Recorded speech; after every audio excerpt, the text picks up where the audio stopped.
Now gold is not enough.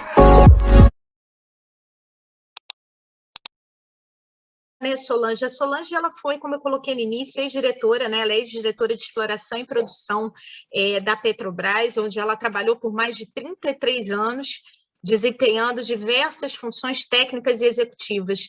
Ela é formada em engenharia, possui mestrado em engenharia civil e doutorado em engenharia de petróleo. Participou de treinamento executivo na Columbia Business School, na COPEAD, UFRJ e na Singularity University. Concluiu o curso para conselheiros de administração do Instituto Brasileiro de Governança Corporativa, do qual se tornou associada, e atuou como membro do Conselho de Administração da Petrobras na Argentina e do Instituto Brasileiro de Petróleo. Vai trazer para a gente aí uma apresentação belíssima sobre o papel da governança. Então, Solange, obrigada pela tua participação e fica à vontade para compartilhar a tua tela e começar a apresentação. Sou eu quem agradece, Gilza, primeiro por ser convidada, né, por estar aqui com vocês. Para quem assistiu agora esses primeiros 40 minutos ouvindo o professor Hopkins, entende muito bem porque que um convite desse tem que realmente agradecer de estar participando disso. Como a Gilza colocou, eu tenho uma grande experiência na área de petróleo, e nessa jornada eu tive a felicidade de estar em algum momento incumbida de trabalhar a evolução da cultura de segurança da Petrobras.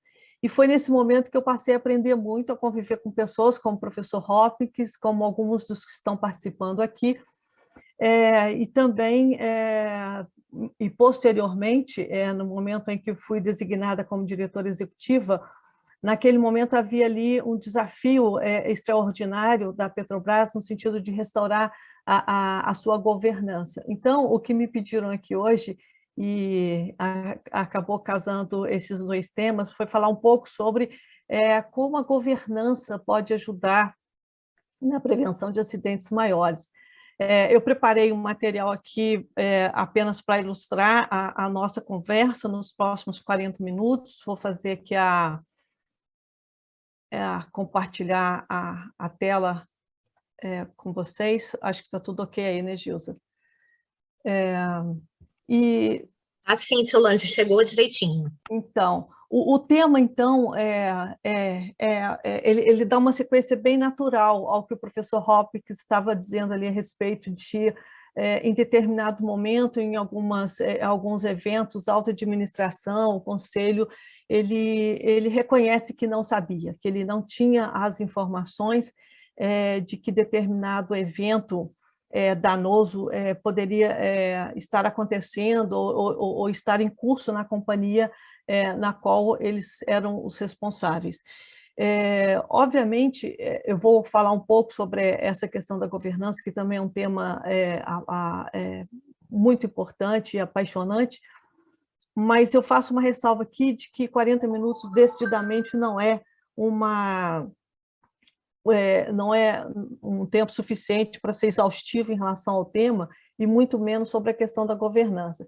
Uma coisa muito interessante da modelagem desse webinar hoje são a sequência de temas, né? O encadeamento dos assuntos ao longo das falas das diferentes pessoas que vão, e profissionais e professores que vão falar aqui hoje, significando, dando uma sequência e um encaminhamento muito, muito interessante para o assunto. Então, dando sequência aqui, eu queria, antes de entrar nas questões objetivas aí de governança, eu queria fazer uma espécie de uma declaração aqui, que na minha visão é extremamente importante. Muitas vezes estudamos e discutimos questões de segurança de uma forma muito tecnicista, mas nós temos que ter em mente, a priori, de que acidentes afetam a vida. Isso é muito importante que ela seja feita dessa forma, para que a gente nunca perca a noção daquilo de que estamos tratando. É justamente por segurança e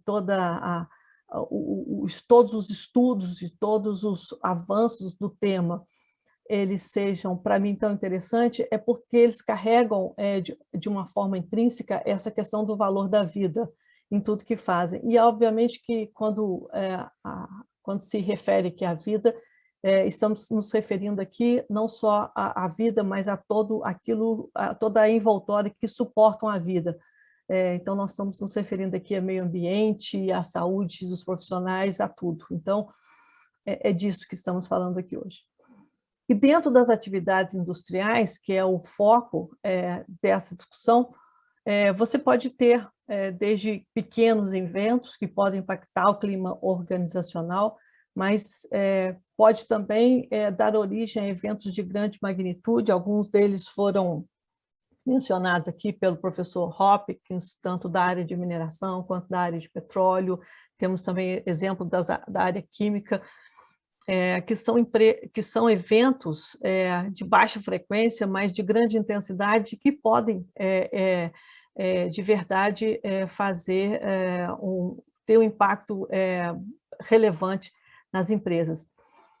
E eu diria que estudos especiais mostram que essa gênese, né, a forma como esses acidentes acontecem, eles têm uma origem diferente. Então, precisam ser tratados de forma diferente, eles acontecem de forma diferente, e eles precisam, creio, e na minha avaliação, a questão da governança, ele é parte da solução para que eles possam ser tratados a priori. Bem, também antes de entrar na questão explícita de governança, tem algo que precede essa discussão, que é a questão da integridade e compromisso e compromisso com a segurança, sendo pré-condições em qualquer organização que tenha as pessoas como sua maior prioridade. E a integridade aqui, quando eu me refiro à integridade, eu estou me referindo àquela sequência onde você sente, pensa, fala e atua e age de uma forma consistente.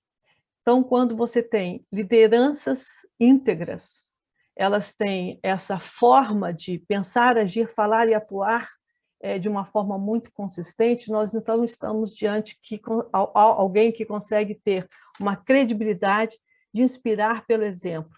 E se ele demonstra um compromisso visível com a segurança, significa que nós estamos diante de algo fundamental para que você tenha sucesso na introdução da cultura de segurança. Algumas perguntas foram feitas aqui ao professor Hopkins a respeito de como, por exemplo, as informações elas evoluem dentro de uma empresa, notadamente as más notícias, e eu diria que esses componentes da liderança que eu estou citando aqui, de integridade e compromisso com a segurança, eles são a base para que você tenha a construção desse tipo de cultura. E a crença inabalável de que os acidentes todos, sem exceção, eles podem ser evitados. Não podemos relativizar eventos que estão associados à vida. Isso é um ponto pacífico. Essa imagem que tá sendo compartilhada aí com vocês agora é um livro antigo, não estou aqui trazendo nenhuma novidade, mas é que, para mim, ele representa algo bastante relevante, que foi a crença inabalável, num determinado momento, do presidente da Alcoa, do CEO da Alcoa, quando ele assumiu a empresa no século passado, e ele não tratou de outro tema dentro da Alcoa que não foi além da segurança. O que ele quis e ele conseguiu fazer naquele momento foi transmitir para os acionistas, para os empregados, para os colaboradores, para toda a sociedade, que a Alcoa estaria só e apenas só envolvida com a segurança. E o que acontece é que a segurança tem um poder transformacional dentro da organização. Ela tem a habilidade, a capacidade de melhorar a cultura da companhia como um todo, avançar na qualidade, aumentar a produtividade e os resultados.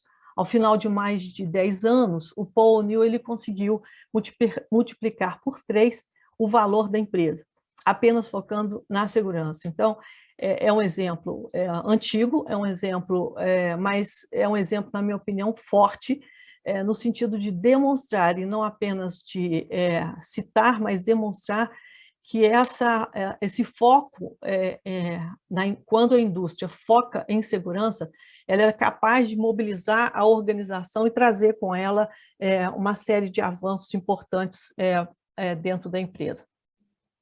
Então, vamos lá. Qual a relação da governança corporativa com essa chamada integridade e a segurança que eu citei anteriormente?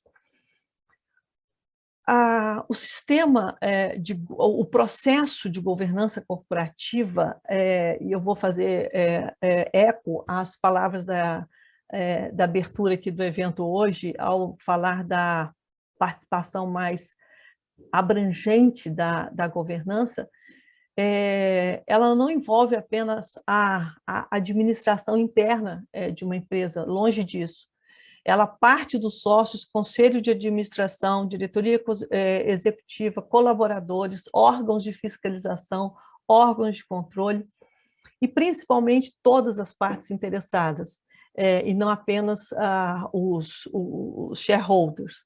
É muito importante e eu vou fazer essa ênfase em diversos momentos aqui, sobre a participação e a forma distinta e específica que precisam ser consideradas dentro das companhias na gestão de todas as suas partes interessadas. O professor Hopkins tratou disso também, da relevância em considerar a avaliação dos impactados, não importam onde e como, nas decisões de uma empresa. E algo também muito relevante que precisa ser salientado ainda logo nesse início aqui, é relativo à forma como esse sistema de governança corporativa ele deve trabalhar dentro da organização. Se nós estamos tomando como mote aqui dessa nossa conversa o fato de que em alguns eventos havia a informação a posteriori de que a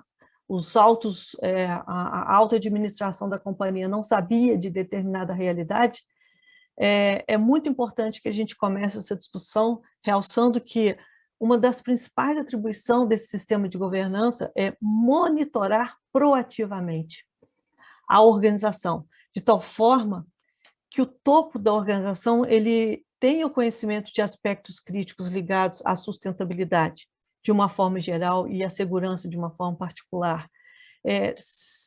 Se um sistema de governança, se esse conjunto de atores colocados aqui nesses slides, eles estão realmente comprometidos com a sustentabilidade da organização, esse monitoramento proativo ele precisa ser basilar no avanço da governança. E esses órgãos de governança, eles são responsáveis, por exemplo, por estabelecer objetivos da instituição. Eu sei que muitas vezes essas palavras, elas parecem palavras soltas, mas o que eu queria compartilhar com vocês é que eu também tinha essa avaliação de que, às vezes, não é muito importante se pensar ou se detalhar muito a questão de definir objetivos ou mesmo pensar de uma forma cuidadosa a forma como você estabelece algumas políticas, etc. O que eu vi na minha experiência foi que quando você não define com muita cautela, com muita atenção, alguns objetivos, algumas políticas e alguns processos, isso pode ser determinante depois no sucesso ou no fracasso de determinadas ações dentro da empresa. Definir objetivos e estratégias é o principal e o mais importante responsabilidade de um órgão de governança. E posteriormente a isso, também definir uma estrutura organizacional e processos de governança que possam dar conta de tudo aquilo que possa ameaçar o atingimento desses objetivos. Então, uma das primeiras métricas para avaliar uma estrutura é verificar em que sentido ela está bem desenhada para gerenciar os riscos durante a realização dos objetivos. Então, o professor Hopkins comentou com a gente aqui sobre a transformação da BP após o acidente de Macondo, que foi um acidente que que causou um dano financeiro relevante para a companhia, e eles tiveram que reposicionar a sua estrutura organizacional, porque da forma como estava desenhada, ela não foi capaz de gerenciar a priori os riscos. Outro aspecto que nós vamos ver depois é que definir políticas e procedimentos para processos críticos é especialmente importante. Eu aprendi, por experiência, de que quando você define uma política, ela norteia todos os atos da companhia, sejam eles internos ou externos. Então, fazer uma declaração de uma política, e com certeza todos vocês aí conhecem políticas de segurança das suas empresas, dos seus clientes, é extremamente importante. Uma palavra colocada fora do lugar, uma ausência de um tema, ele pode ser relevante para a eficácia da administração. E algo que eu aprendi e uso muito a referência a esse sistema de freios e contrapesos, que são checks and balances. Uma estrutura organizacional, ela deve ter um desenho desenhado de tal forma que ela tenha esses freios e contrapesos. Não há como você não considerar que, para uma decisão informada, para que você tenha, ao final, uma decisão informada e refletida, você não tenha, ela seja fruto de um sistema que tenha sido desenhado com freios e contrapesos. Isso, para mim, é uma das coisas mais belas que podem ser feitas quando você está num papel para desenhar uma estrutura organizacional. E, por fim, o natural conflito de interesse. O conflito de interesse ele acontece naturalmente, por questões óbvias dentro da organização, e também acontece externamente quando você, de verdade, e não apenas no papel, considera todas as partes interessadas. Então, essa adequada gestão do conflito de interesse ele tem que estar desenhado, recepcionar de uma forma tranquila a existência de um conflito de interesse, mas estar preparado para fazer a sua adequada gestão.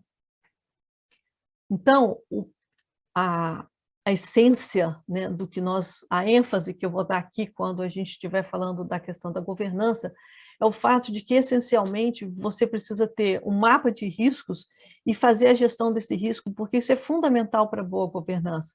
Não há, repetindo, como ter um processo decisório qualificado sem que haja uma boa definição de quais são os cenários que podem acontecer, assim como, né, acontece em acidentes, e para quem trabalha no dia a dia com a questão de segurança sabe que a questão de cenários e suas probabilidades ela é fundamental para poder tomar as decisões proativas, para fazer a gestão antecipada, para que se evite as consequências caso aquele cenário venha se tornar realidade, e ele permite que a companhia faça escolhas estratégicas mais embasadas. De novo, trazer para a mesa toda a nuance de riscos e possibilidades do que pode acontecer dentro da companhia, isso é fundamental para que você tenha uma boa governança. Focando agora mais objetivamente na questão de riscos, a estrutura deve existir uma estrutura corporativa de riscos, e essa estrutura ela deve estar inserida numa área da empresa dotada de autonomia e independência. Não há como ela ser imparcial se houver algum conflito de interesses ou ela não tiver a independência suficiente para poder tomar as decisões ou agir, não importa em qual instância, mas agir para que possa, dentro das suas atribuições, tratar adequadamente quando um risco se torna iminente. Eu trouxe uma figura aqui que eu gosto muito dessa forma de representação, porque ela ilustra usando uma figura bastante parecida com a figura que se usa para avaliar as barreiras de Boltzmann, para mostrar como que existe uma similaridade muito grande daquela abordagem com a questão da governança de processos críticos. Imagina que você tem numa empresa um processo financeiro, assim, apenas para ilustrar o quão abrangente essa visão é.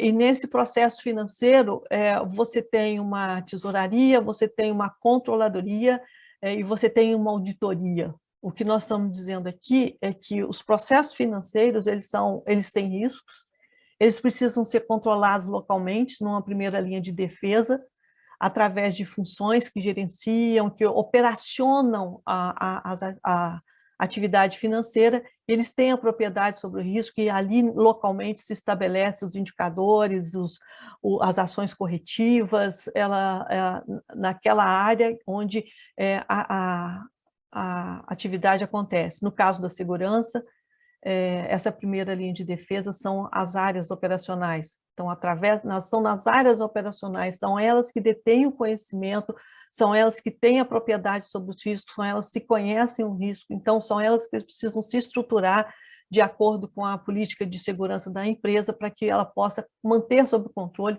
os riscos naquela atividade.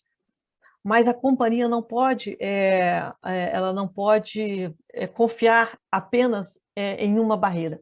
Ela precisa criar a sua segunda barreira de defesa, a sua segunda linha de defesa. E aí que estão os órgãos corporativos, usualmente, são órgãos independentes, e são eles que facilitam e monitoram a implementação de práticas eficazes de gerenciamento de riscos, estabelecem políticas, estabelecem indicadores, fazem o monitoramento, auditorias técnicas específicas. De novo, podemos usar aí tanto a questão do financeiro, da segurança, da conformidade para ilustrar o papel dessa segunda linha de defesa. E, por fim, a terceira linha de defesa, que tem uma especificidade em relação às demais, porque elas são avaliações independentes, são normalmente a parte de auditoria interna que suportam a administração através de relatos, avaliações, auditorias, de uma forma objetiva e também de uma forma independente, e tem a possibilidade de fazer esse relato diretamente à alta administração. Esse ponto a gente começa a tocar aqui um pouco agora, numa questão colocada pelo professor Hopkins em relação a como que as informações vão chegar na alta administração, como se vai chegar ao conselho através, buscando informações das reais fraquezas e riscos que podem estar acontecendo dentro da organização. Transformando agora, se fôssemos transformar aquela figura numa forma de estrutura organizacional, teríamos, então, o que é chamado o modelo das 3 linhas de defesa. Isso é uma abordagem simples, com algumas críticas em relação à sua simplicidade, mas ela tem alguns atributos. E um deles é deixar uma forma simples e de fácil entendimento sobre o que significa e como posicionar essas linhas de defesa dentro da organização. Então, você tem, de novo, as gerências reportando a alta administração, a área operacional, e você tem a segunda importante linha de defesa, onde você tem, normalmente, áreas corporativas que cuidam da segurança, que cuidam dos riscos, que fazem o controle e avaliação financeira. E como eu citei antes, a auditoria interna fazendo esse link, não diretamente com o conselho, mas na maioria das vezes, e eu vou ilustrar um pouco mais à frente, com o comitê de auditoria. O comitê de auditoria talvez seja um dos principais órgãos de conexão da alta administração com o resto da empresa. Mas eu queria chamar a atenção aqui, não sei se vocês estão observando aí à direita, eu estou incluindo aqui a questão da auditoria interna e os órgãos reguladores dentro do modelo considerando isso, as 3 linhas de defesa da empresa. Olha que coisa interessante. O regulador, ele pode ser considerado, sim, como uma das defesas de todo o ambiente onde a companhia atua. O órgão regulador é, antes de tudo, aquele que atua muito articulado com a sociedade. Então, não deixa de ser também uma ferramenta que atua no sentido de fornecer avaliações e informações para as partes interessadas. Entendeu como faz-se o nexo agora entre você ter um modelo de governança que seja abrangente o suficiente, que faça com que todas as partes interessadas façam parte desse processo. O professor Hopkins citou aqui a questão dos aborígenes na Austrália, afetados pelas barragens lá, e aí nós temos aqui uma possibilidade de fazer uma governança onde os órgãos de controle eles fazem parte deste processo e eles contribuem decisivamente para que você tenha um ambiente onde a informação flua e que a sociedade tenha um conhecimento de como está o avanço ou como estão os padrões adotados por aquela indústria. E também a auditoria externa, né, que é uma ferramenta que pode ser usada pela administração para buscar uma avaliação externa do seu negócio, de como anda a sua estrutura organizacional e que possa ser ainda adicional à auditoria interna uma avaliação que pode ser útil para a tomada das decisões. Esse modelo que eu chamei de simplificado, que eu estou apresentando aqui, ele é um modelo que tem uma característica que é relevante nas organizações, que é definir qual o papel de cada área. Muitas vezes os acidentes acontecem porque não há uma definição clara de quem é responsável por o quê. Essa clareza de papéis ela é muito importante para que não haja dúvidas de quem é responsável por o quê. Então, apesar de ser simplificado, ele nos dá uma boa noção de os limites de atuação de cada um e principalmente sobre suas responsabilidades. Então, a segunda linha de defesa é aquela que mais tem que ser empoderada dentro da administração para que ela possa, de verdade, executar as suas atribuições. Eu citei anteriormente sobre como que as informações acabam, ao final, chegando ao Conselho de Administração. É normal, é desejável que o Conselho tenha alguns órgãos de assessoramento, e esses órgãos de assessoramento, eles dependem do momento da empresa, dependem de seus desafios, dependem dos seus negócios, depende do estágio atual daquela indústria. Então, quando você tem relatos da auditoria interna, ela pode fazer esses relatos diretamente ao comitê de auditoria, muitas vezes também chamados de riscos de integridade, mas fazer chegar de uma forma direta uma informação interna, independente interna, fazendo esse relato direto ao comitê de auditoria, que, por norma, tem um relato sistemático aos membros do conselho. Então, não é através desse caminho que se modela a chegada das informações, o quanto as políticas, por exemplo, de risco, elas consideram todos os riscos, o quanto se ela está adequada, onde estão as lacunas e assim por diante.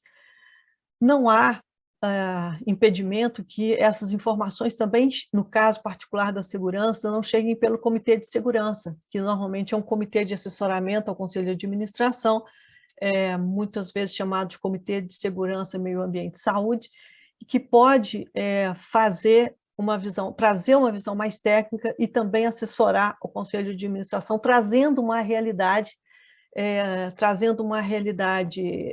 apurada, ou uma realidade baseada em auditorias que possam ser compartilhadas com membros do Conselho. Então, esses links, essas ligações de como as informações viajam e caminham por dentro da estrutura até chegar naqueles que são os responsáveis finais pela administração. O que aconteceu com a Vale logo após o evento de Brumadinho em 2020, a Vale, naquele momento, ela reforçou suas linhas de defesa. Essencialmente, foi isso que a companhia fez. Ela formou um conjunto o conselho passou a contar com comitês de assessoramento responsáveis por supervisionar o escopo de atuação e a efetividade da gestão de riscos da companhia, e passou a contar com alguns comitês, o comitê de auditoria, o comitê de pessoas de governança, um comitê de excelência operacional e risco, um comitê de sustentabilidade e o comitê financeiro, esses em caráter permanente. Então, o mais importante dessas decisões aqui foi a formação, dar abrangência ao comitê de auditoria para que ele passasse também a supervisionar controles internos, conformidade, integridade e gerenciamento de riscos, e não apenas a qualidade das demonstrações financeiras. Algo extremamente relevante e que hoje em dia as companhias estão tomando bastante cuidado em relação a isso, em relação à representatividade na sua auto-administração, o que significa que, novamente, em função dos desafios, do momento em que a companhia passa, qual tipo de especialidade, experiência, representação você deve ter na sua administração. Então, muitas vezes, cria-se, como a Vale fez, um comitê de nomeação para que possa fazer esse mapeamento, esse recrutamento de pessoas que possam compor de uma forma mais adequada ao momento da empresa, esses órgãos da governança. A instituição da diretoria de compliance, né, essa área passou a reunir não só a integridade corporativa, mas um canal de denúncias, auditoria interna, e um comitê não perene, mas temporário, que foi o Comitê Independente de Assessoramento Extraordinário de Segurança de Barragens. Em 2020, ele foi estendido a sua atuação até o ano de 2021, e algumas revisões, a Vale também promoveu algumas revisões no Código de Conduta e Política Anticorrupção, uma atualização das suas políticas em linha com as revisões que foram feitas em 2020. Eu trago aqui para vocês uma outra aplicação, vou dizer assim, um outro uso dessa forma de trabalhar com as 3 linhas de defesa, que é adotada pela empresa Pré-Sal Petróleo S.A., conhecida como PPSA. Ela é responsável no Brasil pela gestão dos contratos de partilha de produção do pré-sal brasileiro, onde mandatoriamente a União tem uma participação, e ela é responsável por uma série ela tem uma série de responsabilidades no dia a dia desses contratos. Então, você vê aqui que a PPSA ela lança a mão desses de defesa também para suas questões críticas, né? Então, levando em consideração as suas especificidades, ela lança a mão da segunda linha de defesa, por exemplo, trazendo para o plano de defesa, para a segunda linha de defesa, o plano de contratação, relatório de gestão de riscos, o acompanhamento do planejamento estratégico, e naquele momento extremamente importante para a companhia, e fazendo aqueles links para o conselho. Então, eu trago um exemplo um pouco fora do que seria uma realidade da indústria, de uma empresa mais que controla contratos, mostrando que ele tem suas especificidades, mas, essencialmente, ele cumpre o seu principal papel, que é dar essa transparência em relação às responsabilidades e às independências dos órgãos. Uma coisa que foi dita ali no início, quando eu estava citando sobre as responsabilidades, as atribuições do sistema de governança, que era para gerenciar riscos, criar uma estrutura que tivesse os pesos e contrapesos, mas temos que tratar aqui também da questão de conflitos de interesse. O professor Hopkins citou essa questão, que ela precisa ser reconhecida como importante e tratada como tal. Ele indica, e eu concordo com essa visão, de que, na verdade, se sustentabilidade for realmente um dos objetivos declarados inicialmente na estruturação da governança de uma empresa, os resultados e as boas práticas eles acabam se harmonizando. Muitas vezes, não há uma integridade total nessa declaração de sustentabilidade, porque se ela realmente é uma visão de futuro da empresa, essa harmonização ela acontece. Do ponto de vista de governança, isso significa fazer com que aquilo, como foi dito aqui antes, nas discussões que precederam essa minha fala, você ter uma participação na diretoria executiva ao mesmo tempo e com o mesmo peso, tanto do responsável pelo sistema de gestão de segurança, quanto dos responsáveis ou as responsáveis pelos resultados operacionais. Então, quando eu fui diretora executiva da Petrobras, eu era responsável pelos resultados operacionais da área de exploração e produção. Eu tinha um par na diretoria que era responsável pela gestão de segurança, ele era aquilo que Hopkins disse sobre Accountable Executive, onde ele tinha responsabilidade de trazer e de reportar ao conselho, à diretoria e também ao conselho, todas as questões de segurança, dos riscos, e havia ali uma real objetivo de impedir que os objetivos de resultados, de negócio, prevalecessem sobre a segurança, ou seja, ao final e ao cabo, esse tipo de visão colegiada, ela empodera a segunda linha de defesa na área de segurança. Nós temos a Vale, que instituiu a Diretoria Executiva de Segurança e Excelência Operacional com esse mesmo status, com esse objetivo. Na Petrobras podemos ilustrar através da Diretoria de Relacionamento Institucional e Sustentabilidade, com certeza há inúmeros exemplos que poderíamos trazer aqui, mas na essência isso são duas grandes empresas operacionais que fazem uso desse tipo de governança para poder tratar de uma forma adequada o conflito de interesse. Só que, ao trazer e fazer com que coexistam no mesmo nível várias funções, é preciso que tenha um processo de decisões colegiadas, a gestão integrada, para fazer com que, de verdade, os resultados das áreas de negócio eles sejam compatíveis com as boas práticas. Então, esse slide ele é bastante interessante, as palavras são muito bonitas, mas a realidade de fazer isso acontecer não é muito simples.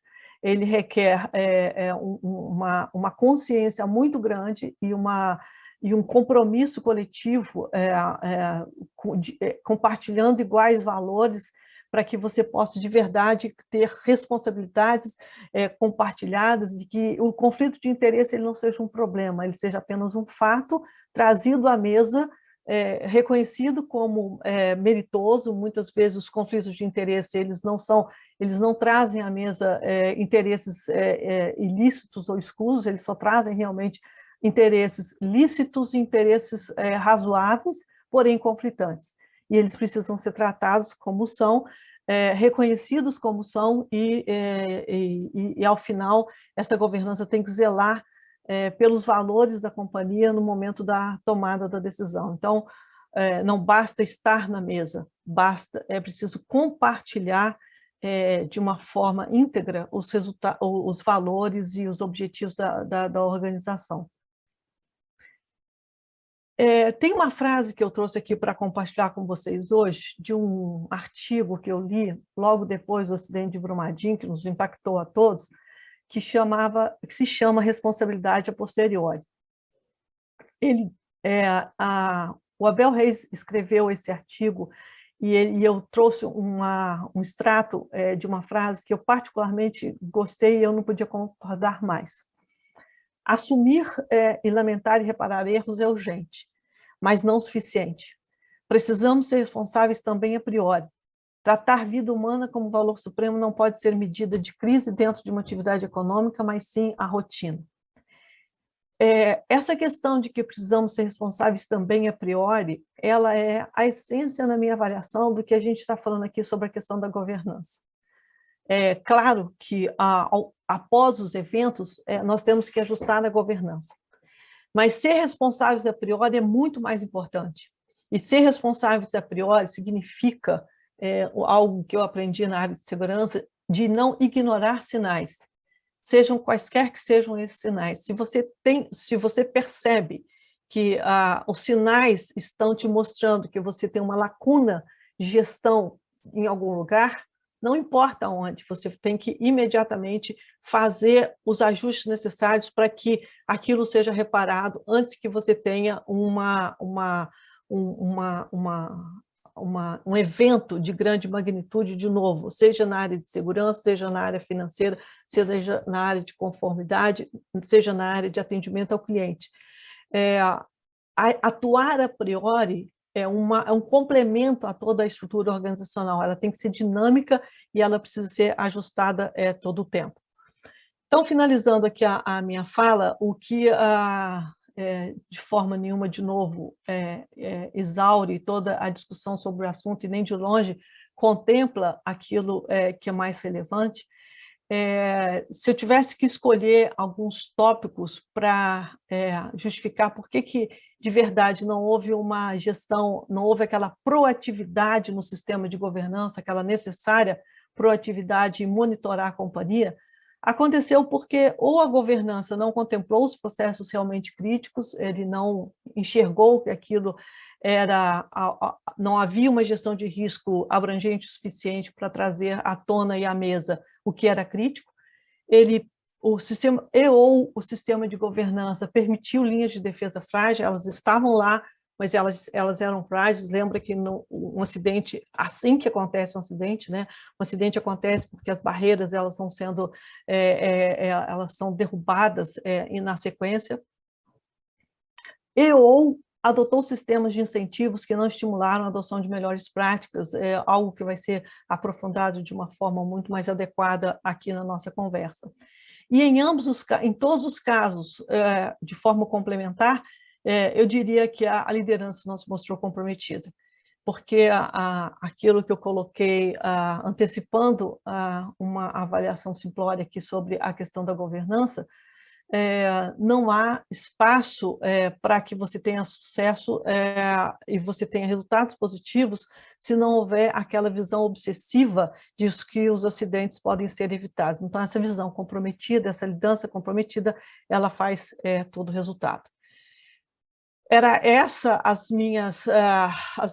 meus pontos que eu queria compartilhar com vocês aqui. Agradeço o tempo e faço de novo um agradecimento especial aqui à organização do evento, porque é algo que me dá um prazer imenso de estar aqui agora discutindo com vocês. Obrigada. Solange, parabéns pela apresentação. Eu acho que você conduziu o tema assim com maestria, né? Falando do papel da governança, e você colocou coisas assim muito importantes que eu tenho certeza que tocaram o nosso público. A gente está com o chat aqui cheio de perguntas, mas eu vou começar primeiro ressaltando aquela frase do Abel Reis que fala sobre o valor supremo da vida. Eu acho que isso mexe com todos nós profissionais de segurança. Eu vou ler aqui um comentário, não foi uma pergunta, mas um comentário da querida Juliana Bley, que vem muito tratando essa questão do cuidado com a vida, do cuidado com o outro, do cuidar e ser cuidado. E vou colocar o comentário dela e depois eu passo para o Blitz para ele puxar a primeira pergunta. Mas ela diz o seguinte: Solange, uma honra te ouvir e sua abertura sobre o valor central da vida em todas as suas formas é gratificante e emocionante. Iniciar com aquilo que realmente importa, porque para as demais questões nós temos recursos, abordagens, metodologias, pesquisadores e inteligência suficiente para garantir eficiência, rentabilidade, continuidade operacional, confiabilidade. Mas realmente, se o valor da vida não estiver presente como algo supremo, a gente não consegue ir à frente com as melhores práticas e garantindo e prevenindo os acidentes. Então, eu achei interessante abrir com esse comentário da Juliana Blade. Se você quiser comentar alguma coisa, e depois eu passo para o Blitz para a primeira pergunta.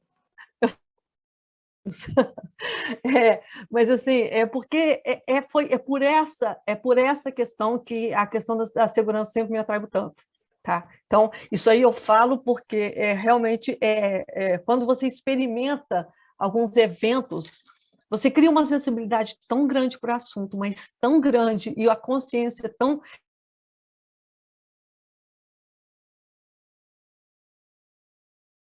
Eu acho que deu um problema de conexão com a Solange. Ela precisa... Desculpa. Deu um problema de conexão contigo. Dá para você repetir, por favor, Solange? Posso, claro. Está me ouvindo agora, Glitz? Positivo. Tá. Não, o que eu estava dizendo aqui é sobre o fato de que essa consciência que eu particularmente tomei em relação a esse fato, ele foi algo que foi na prática. Ao ver essas coisas acontecendo, fica evidente que é assim. E, às vezes, eu vejo um pouco um excesso de tecnicismo, de forma alguma, eu estou dizendo que não precisa ter o conhecimento, precisa e muito, precisa estudar e muito, mas não pode deixar de te tirar de vista do que estamos tratando, porque você perde a essência do que você está fazendo. E isso é importante porque é esse compromisso que as pessoas querem ter. Se você disser, me dê um compromisso, é este o compromisso. Os outros são os outros compromissos. Então, por isso foi alguma coisa que eu percebi e é por isso que eu faço questão sempre de compartilhar. É a vida. E ponto. Ponto. É a vida. Ponto. Desculpa, Gilson. Obrigado, Solange. Obrigado aí pelos teus comentários. Efetivamente, muito bom ouvir as tuas palavras, né? Ainda há pouco você falou também sobre a questão do comprometimento, né? E eu lembrei de uma brincadeira aí de comprometimento e envolvimento, né? A tal da questão dos ovos com bacon, né? A galinha está só envolvida, né? O porco está comprometido, né? Pode ser uma brincadeira, mas essa brincadeira, ela na realidade traz para a gente, vamos dizer assim, qual é que é a diferença? Uma diferença muito grande entre estar envolvido e estar comprometido, né? E você falou sobre o comprometimento, né, da alta liderança. Nós temos uma pergunta aqui do Ivan Rigoletto, né? Solange, a onda ESG vem causando impactos em muitas empresas que repaginam comitês de sustentabilidade agora em ESG.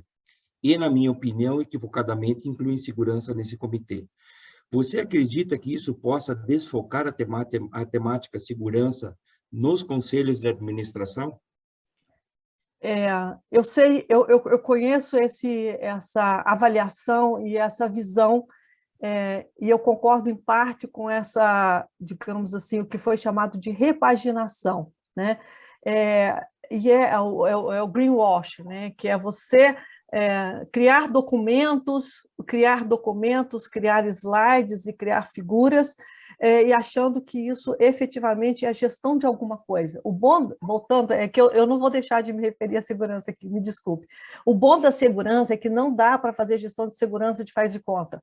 Não dá. Você não consegue resultado absolutamente nenhum se ela não for verdadeira, se ela não for real. O que eu acho é que vocês veem que durante a minha fala eu tratei muito de se você tiver sustentabilidade de uma forma real. Se você tiver sustentabilidade de uma forma real, a minha melhor avaliação é de que vida está incluído na primeira linha. Então, eu não vejo nenhum tipo de incoerência em colocar a área de segurança dentro da sustentabilidade. Eu sei que isso não é um conceito amplamente compartilhado, mas o que eu coloco como essencial nessa visão é a questão da integral, o quanto aquilo é íntegro, essa visão. E aí vale para a vida e vale para a sustentabilidade também. Se a sustentabilidade é falsa, ou ela é só fake, ou ela é apenas ali para atender momentaneamente uma necessidade do investidor, todo o resto também é. Então, eu não vejo problema desde que, na essência, a sustentabilidade ela esteja tratando daquilo que realmente é importante. E aí eu vou repetir, desculpa, mas eu vou repetir. Nós estamos tratando aqui da sustentabilidade das vidas e de tudo que suporta a vida. Nós estamos falando do meio ambiente, nós estamos falando da diversidade, nós estamos falando da diversidade das pessoas, da diversidade do meio ambiente, nós estamos falando daquilo que nos rodeia e que nos faz estar aqui. Então, nesse sentido, Glitz, eu diria que fazer essas estruturas de ESG, como foi dita na pergunta, talvez a empresa comece de uma forma incipiente, mas não há alternativa, Glitz, fora de fazê-la de forma integral e verdadeira. Não há sobrevivência para nenhuma empresa hoje se essa visão de sustentabilidade ESG ela não for real, ela não for palpável. Com o nível de disclosure, de transparência que existe hoje na sociedade, nas informações, na necessidade de que todos os órgãos, de toda os stakeholders tenham conhecimento das informações, a possibilidade de sucesso disso é zero. Zero.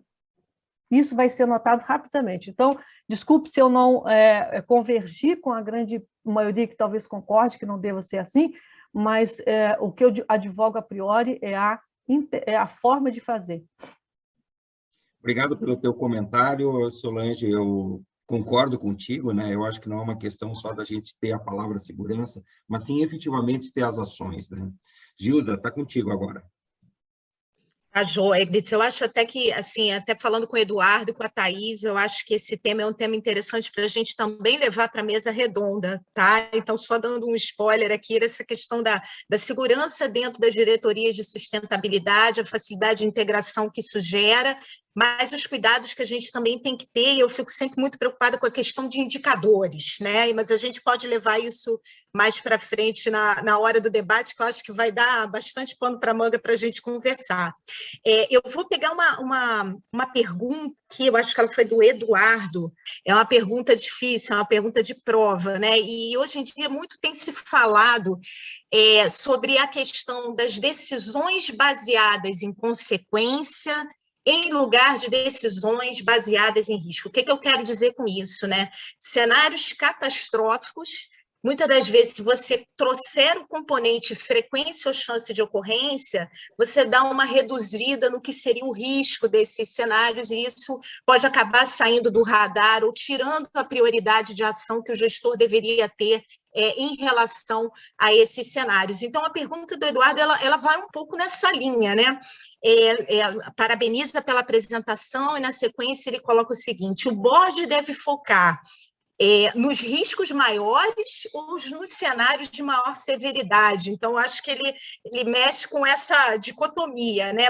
Baseada em risco, ou se você tem um cenário catastrófico, não me importa mais a chance de ocorrência dele. Eu preciso agir, eu preciso ter camadas de proteção, eu preciso investir para que essas camadas estejam projetadas, disponíveis e íntegras. Acho que a pergunta dele vai... Gilza, eu não sei se vou estar à altura aqui para responder a essa pergunta, mas eu tenho certeza que o board ele tem que estar sempre... lembra que o seu primeiro dever é criar o objetivo, né? E esse objetivo deve ser a sustentabilidade. Nesse sentido, como você... talvez eu vá devagar aqui um pouco sobre a questão dos acidentes de aviação que o professor Hopkins falou. Nesse sentido, eu acho que não há escapatória para o Conselho se não tratar das questões de maior impacto, entendeu? Mesmo que ela seja de baixa severidade. Porque o fato é o seguinte: se ela acontecer, essa é a questão, se ela acontecer, qual é a sustentabilidade da empresa? É isso que ele tem que pensar. Eu sei que a probabilidade é baixa, a questão não é essa. E se ela acontecer? Então, quando eu advogo de uma forma tão veemente em relação à vida, é porque as pessoas têm que perguntar de uma forma bastante honesta: e se acontecer uma morte aqui? Você quer um impacto maior que esse? E se acontecer uma morte, e tem que dizer essa palavra, uma palavra dura, nós estamos em tempos de pandemia e ela fica ainda mais dolorosa, mas e se acontecer uma morte com os meus vizinhos, das minhas instalações, que eu compartilho o mesmo espaço público? É essa empresa que é sustentável? Então, não é uma questão, não é uma questão apenas de ser catastrófico, porque, para mim, é muito importante que tenha visão do quais são os valores. também. Danificar os valores de uma empresa é catastrófico.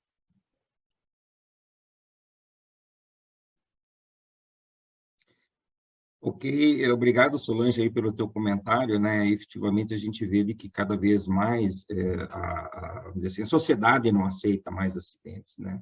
A sociedade não aceita que uma operação minha, dentro da minha planta, extravase e atinja a comunidade, né? Isso está cada vez mais sendo inaceitável, né?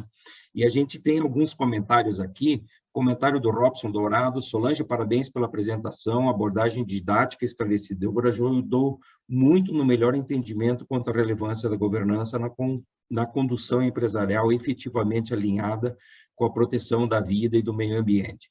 E tem também um outro comentário aqui, da Juliana, em relação a que vivemos uma crise ética que está por baixo de todo esse debate: sustentabilidade, segurança, grandes acidentes, integridade.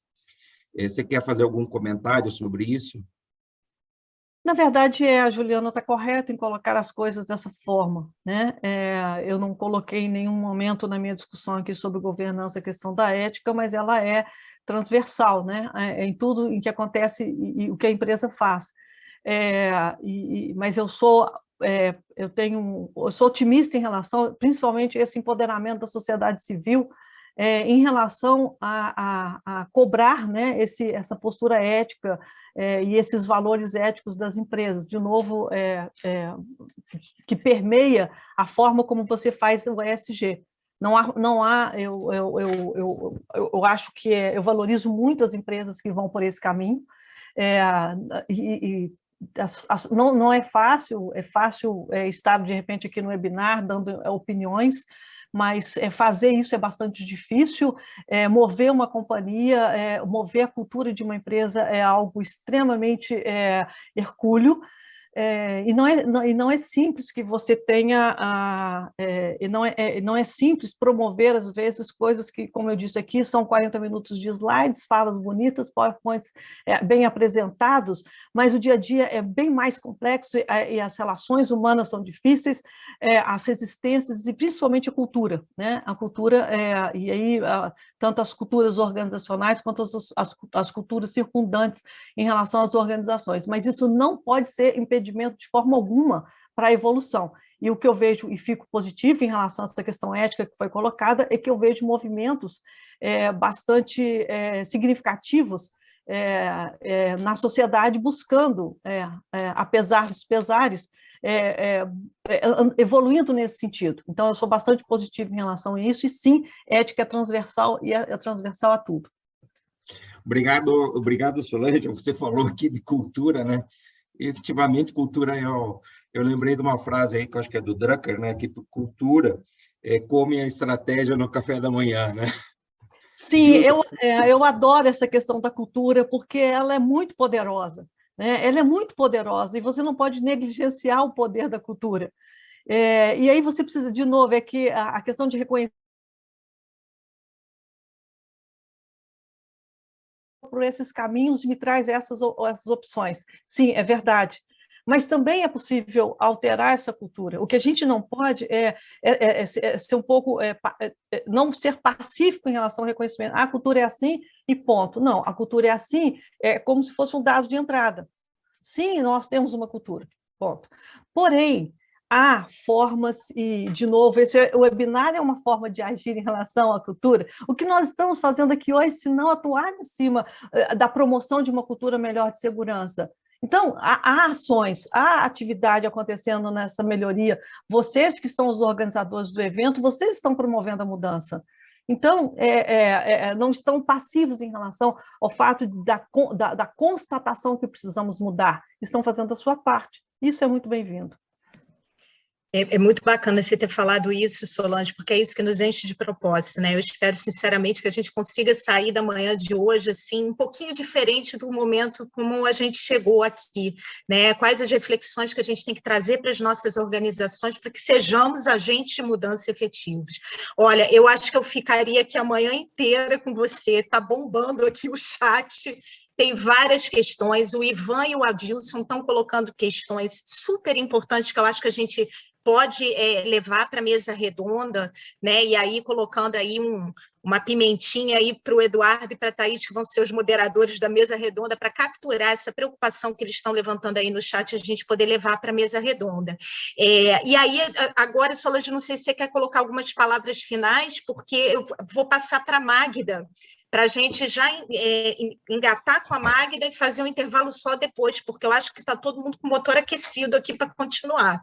Não, eu acho que podemos deixar isso para a parte final. Te agradeço aí pela oportunidade, mas a gente ainda vai ter a mesa redonda e a gente vai falar muito lá.